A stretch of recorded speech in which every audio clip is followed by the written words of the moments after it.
This tutorial is actually not a tutorial, it's actually a student project for assignment number 4 in Photoshop, done by Ibrahim.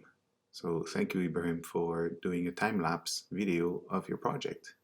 So here you can see him, he's starting off with the photograph of that guy right there, and he's adding a liquefy effect to change the overall look of the face by changing the width of the eyes, the jawline, the forehead, and all that stuff. So explore that filter, it's a lot of fun.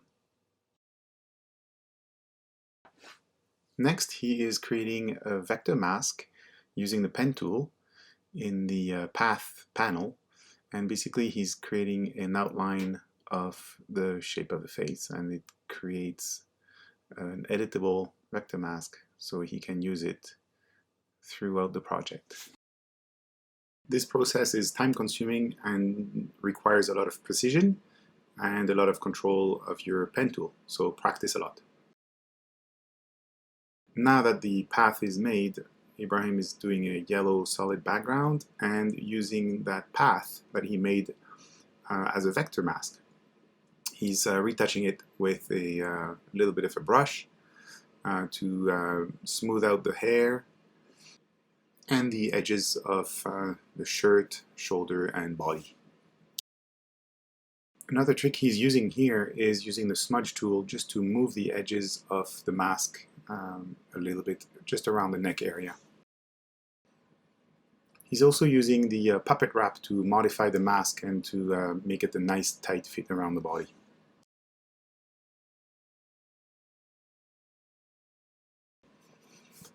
Next, he is going into his paths, duplicates the original path, and deletes some anchors to make a vector mask for the shirt.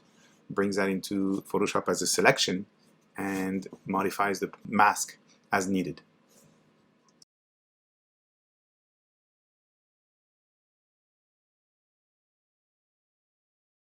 Here he switches over to the spot healing tool to clean up some blemishes on the skin. And the eyes, the forehead, basically everywhere. That needs to be cleaned up. Now that he's happy with it, he's creating a new path in his path panel and outlines the glasses very carefully with a pen tool. Again, that takes a little practice.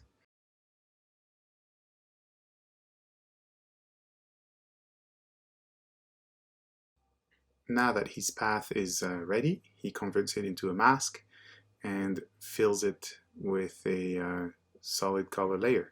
And that creates an automatic mask on that solid color fill.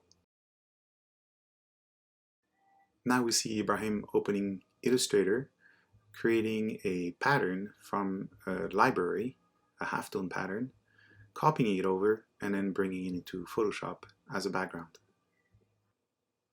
He then pastes it into Photoshop as a vector smart object, and then rasterizes the layer so he can tint it. Alternatively, he could have kept it as a smart object, change the color in Illustrator, and bring it back, and change the blending mode, and apply a smart filter such as a blur, Gaussian blur. On a smart object, filters become smart filters. Therefore, they are editable. He now concentrates on the shirt, the edges, again changing the mask a little bit, adding a bit of a shadow with a very wide brush, blending the edges quite well with a feather on his selection, and just fine-tuning the image overall, shadows and whatnot.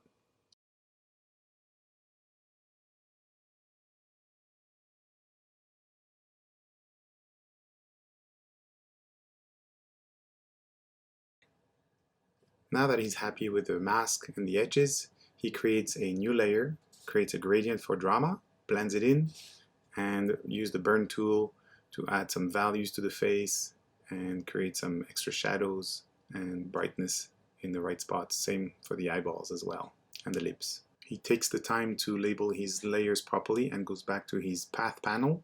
He then selects the outside of the path for the glasses frame and just keeps the lenses, and then from there he applies a layer style using bevel and emboss, plays with the bevel, the depth, the intensity, the opacity, the color, etc. to make it really realistic. So go and explore. The possibilities are just endless. It's up to your imagination. He now creates a couple of adjustment layers just to add a little drama and control the color and the intensity. And voila, done.